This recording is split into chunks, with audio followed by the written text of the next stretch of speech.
You don't have a money problem until the day you run out of money. You have income. You pay your bills. At the end of the month, you still have a little left, and you think I'm doing fine. But I'll say this directly from the perspective of someone who has analyzed thousands of financial profiles. That is not stability. That is an untested state. There is a difference that 90% of people never realize. Getting by, you survive this month. Being protected, you survive when everything collapses. And most people are only in the first category. A study from the Federal Reserve shows nearly 40% of adults cannot handle a small emergency without borrowing. Not unemployed people, not bankrupt people. People like you with jobs, with income, with a normal life. So, where is the problem? It is not in how much money you earn. It is in the illusion of stability your brain creates. Your brain does not measure risk with logic. It measures based on recent experience. Nothing happened last month. The brain concludes, next month will be the same. Your friends are still eating out. Traveling. The brain concludes everyone is fine, and you don't realize that. You are living in a system where everything can collapse with just one variable shifting. This is the question most people avoid. If your income stops tomorrow, how long can you last? Not what you think, but the real number. 2 months, 1 month, or 3 weeks. And here is the most dangerous part. You don't feel the risk because you have never experienced it. But that is the biggest risk of all. Part 1, the dangerous gap, where everything starts to collapse. You just asked yourself, if my income stops, how long can I last? Now, I will give you the answer. Most people are afraid to calculate. It's not that you lack money. You lack time to handle a crisis. Look at the real numbers. The average person has about 1 to 2 months of expenses saved, but the time to find a comparable job usually takes 3 to 6 months. Not the worst case scenario. That is the average, and right here, something extremely dangerous appears. The gap. The financial gap. The gap between when money stops coming in and when you are able to restore cash flow in personal finance. Nothing destroys you faster than this gap. Not because you are not capable, not because you are not hardworking, but because you run out of options. Let's walk through it realistically. Month 1. You are still calm. You use your savings. You think it's fine. I can handle this. Month 2. You start cutting back. You delay certain expenses. Pressure begins to build, but you are still in control. Month 3. This is the breaking point. Money is almost gone. Opportunities have not arrived. Time is no longer on your side. And from here, every decision changes completely. Not because you want to, but because you are forced to. You will. Take the first job available. Not the best one. Use credit cards with high interest just to survive. Sell assets when prices are low. Stop investing in the future to save the present. Understand this clearly. You don't destroy your finances during the crisis. You destroy them in how you are forced to react to the crisis. And the most brutal part is, these decisions do not just affect 3 months. They last 1 year, 3 years, even 5 years afterward.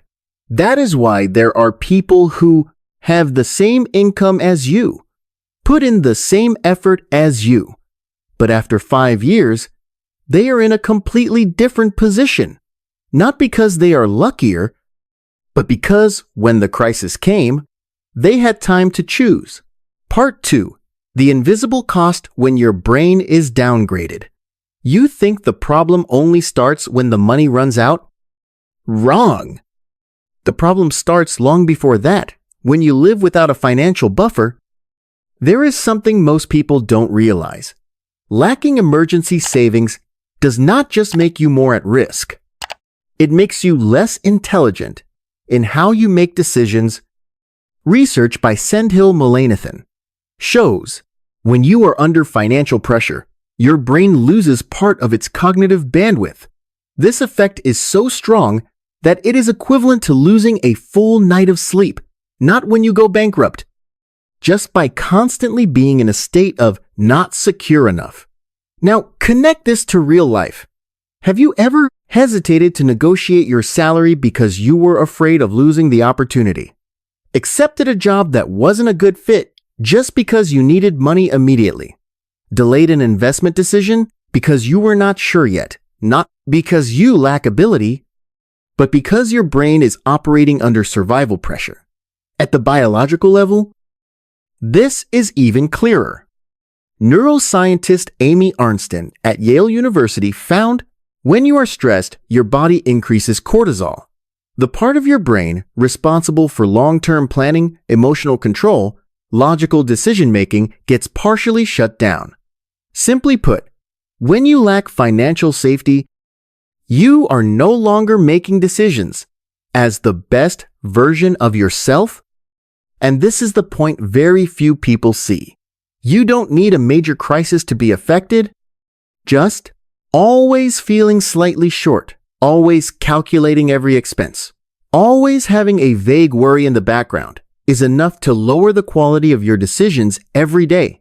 And this compounds not one big wrong decision, but hundreds of small, suboptimal ones. Choosing safety over opportunity, avoiding risk instead of optimizing, reacting instead of being proactive. After 3 to 5 years, you look back and ask, why am I still standing still? The truth is, you are not standing still. You are being slowed down a little more each day. Part 3, the deadly mistake believing in discipline. You just saw what happens to your brain when you don't have a buffer. Now comes an even bigger paradox. Even if you know you need to save, you will still fail. Not because you are lazy, not because you lack knowledge, but because the way you are trying goes against how your brain works. Most financial advice says be more disciplined, save a little every month, sacrifice the present for the future. Sounds reasonable. But in reality, willpower is a limited resource. There is a cognitive bias called present bias. You always prioritize immediate rewards over future benefits. You know you should save, but a good meal, instant feeling. A new item, instant dopamine. A trip, instant experience. Saving, no immediate feeling. So every month, you are putting yourself into a battle spend or save. And guess who wins? The present always wins. Research from Vanguard shows when saving is voluntary, participation rates are very low. But when it is automatic, it increases 2 to 3 times or more. Understand this clearly. Financially successful people are not more disciplined than you. They just design systems that don't require discipline. Instead of trying every month to not spend, they do one thing. Remove the decision from the game. The method is extremely simple, but almost no one truly applies it correctly. Create a separate account not used daily. Set up automatic transfers as soon as income arrives. This money disappears before you even have time to consider it. At that point, no more internal struggle. No more maybe next month. No more dependence on emotions. You are building a buffer without thinking about it. This is the core difference. Average people use willpower to fight the system. Financially skilled people design systems that remove the need for willpower. And there is one more thing most people completely misunderstand. You don't need to wait until you have more money to start. Part 4. the breakthrough point, not the amount, but the existence of a buffer. You just saw why discipline won't save you. Now comes the part most people misunderstand. You don't need a lot of money to start being safe. You just need to start having a buffer. Most people think you need 3 to 6 months of expenses to be safe. If it's too small, it doesn't matter anyway. Sounds logical. But your brain does not work that way. Research by Anna Maria Lusardi shows people who have just $500 to $1,000 in emergency savings experience significantly lower financial stress compared to those with nothing, even though they themselves know that amount is not enough for a major crisis. So why does it still work? Because your brain does not need enough. It needs a signal that you are not completely powerless. Understand the core idea before having a buffer.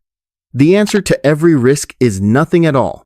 After having even a small amount, the answer becomes there is something. This shift sounds small, but psychologically, it is massive. You panic less, you react less impulsively, you start thinking more long-term. And this is where financially skilled people take advantage. They don't wait until it's enough to start. They start to build momentum. When you have a small amount, you protect it. You don't want to go back to zero. You begin to build more. Momentum is created. On the other hand, when you have nothing, everything starts from zero. There is no sense of loss, no motivation to protect, and you keep repeating the same cycle. Understand this clearly. The problem is not how much money it is. Whether you have crossed the line from zero, something that is why person A has $0, always feels pressure. Person B has $1,000 starts to feel control. Even though the gap in money is not large, and when the sense of control appears, the quality of your decisions starts to change. Your behavior starts to change. Your financial outcomes start to change. Part 5. The Divergence. Who recovers? Who loses 3 years? You've seen that even a small buffer changes how you think, but when a real crisis hits, the difference is no longer about feeling. It becomes measurable outcomes. Look at 2 very realistic scenarios. Person A has his greater than or equal to 3 months of savings. Person B has his less than 1 month. Both lose their job at the same time, same skill level, same opportunities in the market, but from here, everything starts to diverge. Months. 1, 2. Person A remains calm, has time to evaluate options, selects opportunities carefully. Person B starts to worry, cuts everything, shifts into defensive mode. Months 3, 4. Person A continues searching for better opportunities, can reject. Unsuitable, offers. Person B runs out of money, accepts the first available job, no longer has a choice. After the crisis, person A returns to their original financial state within months, carries no debt, does not lose career momentum. Person B carries high interest debt, has lower income than before, takes 2 to 3 years to recover, if possible. This is not a hypothesis. Research shows people with is greater than or equal to 3 months of savings recover financially in about 8 months on average. People with is less than 1 month take 2.5 years or more. And the most important point, this difference does not come from income, not from intelligence, not from effort. It comes from one thing only: whether you have time when things go wrong or not. Understand this deeply. Money is not just money. It is time to think correctly. Without a buffer, you are forced to make wrong decisions at the exact worst moment. And that is why 2 people who are the same today can live in completely different worlds 5 years later. You don't need to wait for a crisis to see this. Just answer honestly. If your income stopped today, Are you person A or person B? If the answer makes you uncomfortable, that's a good signal, because you still have time to fix it. Start very simply. You don't need perfection. You don't need a large amount. You just need to create your first buffer.